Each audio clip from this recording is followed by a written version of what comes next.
नमस्कार. Eco friendly नर्सरीतर्फे आपल्या सर्वांचं सहर्ष स्वागत. वृक्षदर्शन 2026 हे आज आपण जे ठरवतोय त्याला थोडा वेळ लागतोय. त्याचं कारण असं की आपण एका बॅनरवाल्यांना ही बॅनर बनवायला दिली होती. मराठी नाव आणि त्याचं बोटॅनिकल नाव. पण त्यांनी मराठी नाव आणि इंग्रजी नाव टाकलंय. त्यामुळे आता प्रत्येकाची जवळपास 500 प्रकारची ही बोटॅनिकल नावं टाकणं हे चालू आहे. हे अशा प्रकारची ही जी आता लेबल ती गोरख चिंच झाली, हा रुद्राक्ष झाला, ही गार्सिनिया ही कोकमची एक वेगळी व्हरायटी झाली. आता हा प्लक्ष याला अजून लेबल लावायचं आहे. तसं हे कवंडल आहे, यालाही लेबल लावायचं आहे. नंतर हा नागचाफा, नागकेशर जे आहे याचं बोटॅनिकल नाव टाकलं आहे. ह्यांना अजून बोटॅनिकल नावं काढून टाकायची आहे. हा टेरोकार्पस नारा, प्राईड ऑफ फिलिपाईन्स.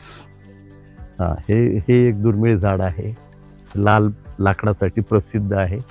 आणि फिलिपाईन्सचं जर कधी हे असेल प्राईड ऑफ फिलिपाईन्स तर काहीतरी वैशिष्ट्यपूर्ण असणारच आहे.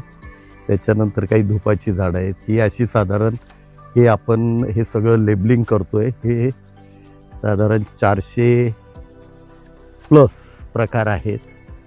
आणि यावेळेस जरा अडचण अशी आहे की उन्हामुळे किंवा ही अजून ही पानगळ बऱ्यापैकी झालेली आहे. हे नवीन पानं आता चैत्रपालवीमध्ये ही फुटतील. ही एक सुरंगी आहे. हे असे सगळे वेगवेगळ्या झाडांचे हे आपण लेबल करतोय. ही लेबलला थोडासा वेळ लागणार आहे. साधारण कुठल्याही परिस्थितीत आपण या महिना अखेरपर्यंत आणि हे प्रदर्शन सुरू करणार आहे. याच्यामध्ये आपण 2 फेजेसमध्ये करतोय. आधी पहिलं जे राहणार आहे 10 दिवस, नंतर 5-6 दिवसाची गॅप ठेवून पुन्हा साधारण एक 15-20 दिवस किंवा 1 महिना असं हा आपला कार्यक्रम राहणार आहे. कारण हे शेवटचं प्रदर्शन आहे. लांबून लोक येतात. जरा मागच्या वेळेस प्रदर्शनाला हरियाणा वगैरे तामिळनाडूची मंडळी पण आली होती. हे असे हे लेबल चालू आहे. हे बुद्धाज कोकोनट, हे नारळाचं झाड नाही पण याला आता टेरोकार्पस आलाटा. बुद्धाज कोकोनट हे नाव कसं आहे हे माहिती नाही, पण आहे मात्र बुद्धाज कोकोनट, टेरोकार्पस नारा. ही आपली कोकण परिसरात वाढणारी ही एक वनस्पती आहे. काही फळझाडं आहेत. हे दर्भ वगैरे जे आहेत त्यांना दर्भाला लेबल लागलेलं आहे. कोकम आहे, शमी आहे, नंतर हे नीळ आहे, हा स्पॅथोडिया आहे, हे पाईन आहे. हे अशा प्रकारचं आपण हे लेबलिंग करतो आहे इकडे.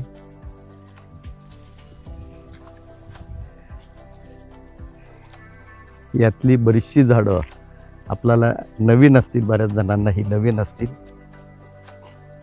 आणि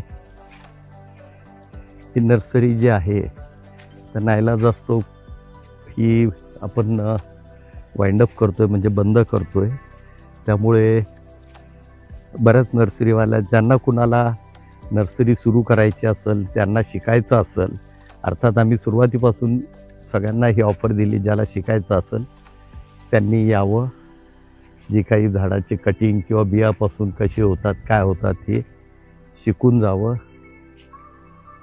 हे एक भद्राक्ष आहे. रुद्राक्ष सगळ्यांना माहिती, पण एक भद्र म्हणजे हा हनुमानाचा अक्ष म्हटला जातो. हे एक भद्राक्ष, हे एक जरा म्हणजे माहीत नसलेलं झाड आहे. नंतर हे तिरफळ आहे.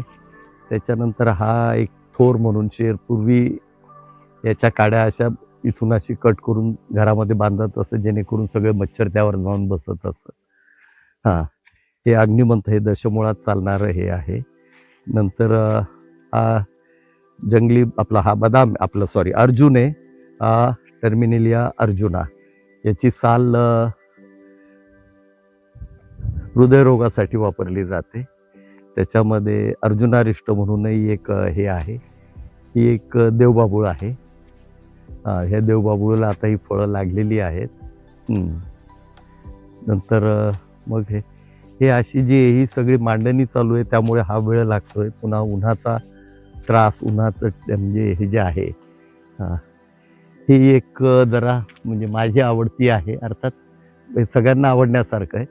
पूर्वी जी फकीर लोक विस्तवावर डिंक अशी थोडीशी पावडर टाकायची आणि एकदम सुगंध पसरायचा, तो हा आहे. ते ह्याचं झाड आहे हे. सलई गुगुळ म्हटलं जातं. सलई गुगुळ हा एक गुगुळ नावाची आणखीन एक वनस्पती आहे, पण यालाही सलई गुगुळ म्हटलं जातं. हां, बोसविलिया सेराटा. त्याच्यानंतर हे एक कुसुम, हे अतिशय सुंदर झाड आहे. वरती आता चैत्र पालवीमध्ये सगळे गुलाबी लाल रंगाची पानं फुटतील, त्यामुळे हे एक सुंदर झाड आहे. हां, त्यानंतर मग हे फिडलवूड, सीतारंजन वगैरे, हे दुपाचं झाड आहे. राळ आहे ही. त्याच्यानंतर मग हे एक लॅव्हेंडर म्हणून ही एक वनस्पती आहे. ही तशी आता ऑर्नामेंटलमध्येच जाते, पण ही सुगंधी याच्यामध्ये आहे. हा बिनकाट्याचा बेल आहे आणि हा काट्याचा बेल आहे. याला बेलफळ मोठं येतं आणि ह्यालाही मोठं येतं. साधारण 1 किलोपर्यंतचं बेलफळ असणारा हा वृक्ष आहे. ही टेंभुर्णी आहे. हा एक चिकू आहे व्हेरिगेटेड. याची पानं जरा म्हणजे शोभिवंत आहे. फळं तर येतातच, पण पानही शोभा देऊन जातात. हे कापराचं झाड आहे. ही अशी येत आहे. ही सगळी मांडणी चालू आहे आतापर्यंत. काहीतरी मला वाटतं 100 लेबल लावून झाले असतील. अजून 300 लेबल लावायची आहेत बऱ्याच जायची. आता ही बॉटॅनिकल नावं ही सगळी हाताने लिहावी लागत आहेत. की जेणेकरून सर्वांना ही माहिती म्हणजे सहजासहजी वाचता येतील आणि गुगलवर त्याची माहिती घेता येतील. त्या पद्धतीने आपलं हे प्लॅनिंग चालू आहे. काही झाडं इथे आणून ठेवल्यावर शॉकही घेत आहेत. चालू आहे ही आपली ही तयारी चालू आहे. आता जरासा स्पीड वाढवतोय. हा इथं एक माका आहे. हा इथलं वीड म्हणून आपण याला हे करून फेकतो. माक्याचं जे तेल असतं तो आहे. हा माका आहे. त्यानंतर हा पळस आहे. पळसाची पानगळ झालेलीच आहे.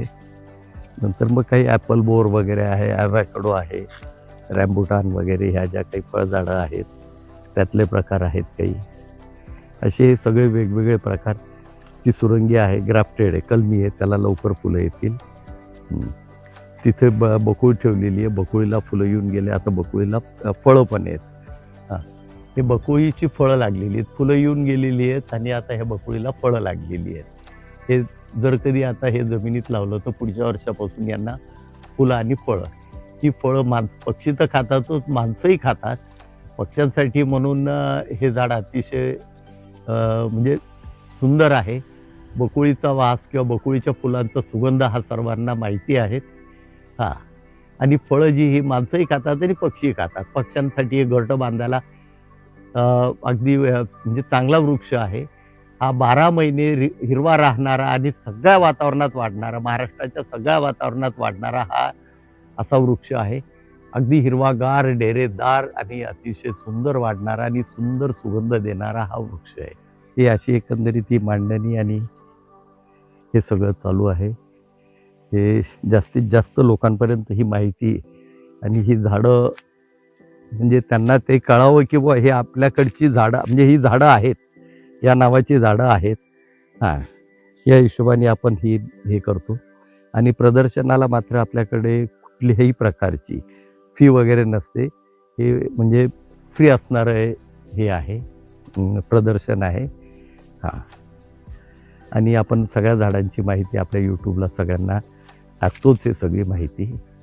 आता हा जो आहे हा गणेर आहे. याची पूर्ण पानगळ झालेली आहे. आता चैत्र पालवीमध्ये याला पालवी येतील. हा एक काळा आंबा आहे, लाल आंबा आहे. ही सगळी वेगवेगळी फळझाडं जी आहेत. हा एक फणसातला प्रकार आहे. हा बारमाशा फणस म्हटला जातो हा. तर या पद्धतीने ही आपली मांडणी चालू आहे. ज्याला कुणाला हे व्हिडिओ ज्यांनी बघितले असतील त्यांना ज्यांना याविषयी आवड आहे अशा व्यक्तींपर्यंत हे पोहोचावी, ही माहिती पोहोचावी, जेणेकरून हा भविष्यातला आपला हा साठा आहे आणि ही पुढच्या पिढीसाठी आम्ही जेवढं जपायचा प्रयत्न करतो आहोत तेवढं आम्ही करतो आहे आणि ही माहिती आपण सगळ्यांना देतोय की जेणेकरून पुढे याची जपणूक व्हावी, निसर्गाची आपली जपणूक व्हावी. आवड म्हणून म्हणा किंवा काही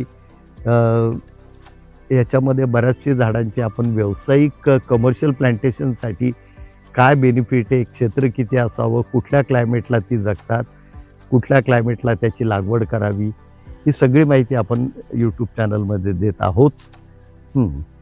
तरी मग ही सगळ्या मित्रमंडळीमध्ये शेअर करा, हे जास्तीत जास्त लोकांपर्यंत पोहोचवा, जेणेकरून आपल्याला प्रदर्शनात सगळ्यांना ही झाडं पाहता येतील.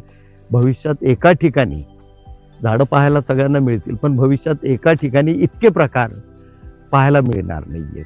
आणि आपण जी माहिती देतो आहे त्याची माहिती अशी देतो आहे की त्याला लागणारं क्लायमेट, सॉईल वगैरे, म्हणजे साधारण वातावरण जे आहे त्या वातावरणात जर कधी लागवड केली तर त्याची ग्रोथ चांगली होते. बरेच जण कसं आहे वातावरण अभ्यास म्हणजे विचार करतात, याची लागवड करतात आणि नंतर मग त्याला तो जो रिस्पॉन्स आहे किंवा ते झाड ज्या पद्धतीने वाढायला पाहिजे तसं वाढत नाही आणि मग ते त्यांचं कुठेतरी भ्रमनिरास होतो किंवा कुठेतरी त्यांना ते वाईट वाटतं. त्यासाठी आपण ही सगळी माहिती देतोच आहे. तर जास्तीत जास्त लोकांना ही माहिती शेअर करा, लाईक करा, सबस्क्राईब करा आणि शेवटचं हे प्रदर्शन असल्यामुळे जास्तीत जास्त लोकांनी हे पाहावं. आपण तर काही फी घेत नाही आहे, जास्तीत जास्त लोकांनी ते पाहावं हा आपला दृष्टिकोन आहे. यात माझ्या नर्सरीत काही झाडं आहेत अजून थोडी काही 50, 20, 40, 100 वगैरे अशी आहेत, तीसुद्धा आपण विक्रीला ठेवलेली आहेत. भविष्यात कुणाला हा व्यवसाय करायचा असेल तर त्यांनी पण संपर्क साधावा. आपला जो व्हॉट्सॲप नंबर आहे त्याच्यावर त्यांनी मेसेज टाकावेत आणि त्यांनी त्यांचं शिकायसाठी म्हणून त्यांचं शेड्यूल तयार करायचं आहे, त्यांनीच त्यांचं शेड्यूल तयार करायचं आहे आणि त्या हिशोबाने त्यांनी त्यांचं प्लॅनिंग करायचं आहे. आपण शक्य तेवढी सगळी मदत करणार आहोत. धन्यवाद. चॅनलला सबस्क्राईब करा, लाईक करा.